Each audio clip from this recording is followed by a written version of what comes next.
And we're following two hurricanes in the Atlantic this morning that could affect millions of Americans. Jose and Maria are Category 1 hurricanes with sustained winds of at least 85 miles per hour. Now, Jose is east of the Carolinas and could hit the Northeast with tropical storm force winds later this week. But Maria is expected to strengthen to a major hurricane and could be very bad news for Caribbean islands that are just still recovering from Irma.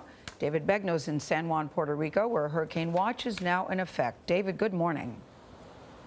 Gayle, good morning. The sunrise is a little deceiving over this beachfront resort area. This island's in hurricane mode. In fact, that building right there with boards on it, they put those boards on for Irma, which passed by Puerto Rico 2 weeks ago. They're going to leave them up for Maria. The beach is clear right now. Schools are closed. Government workers will be allowed to go home today between 11 and 1 to get ready for the next storm. There are 450 shelters that are open. And in fact, people are still at those shelters and plan to stay there as Maria looks to make a direct hit. We will start feeling some of the winds and showers by Tuesday and the brunt of it by Wednesday.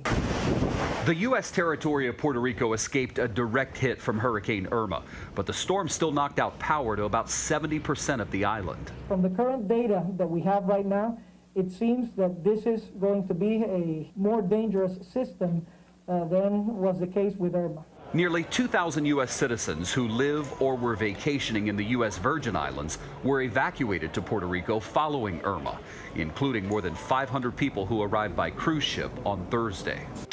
Across the Caribbean, many of the islands in the path of Hurricane Maria look like this.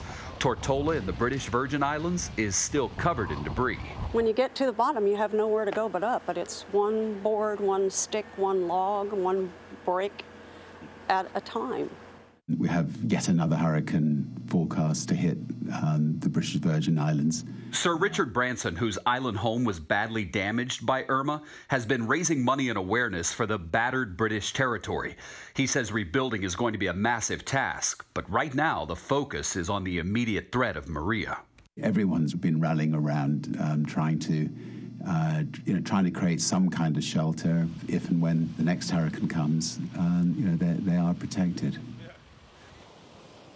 Back here in Puerto Rico, consider this. Irma went about 100 miles north of the island, yet they still lost a majority of the power, 75%. So, Charlie, imagine what's going to happen if Maria stays on track for a direct hit.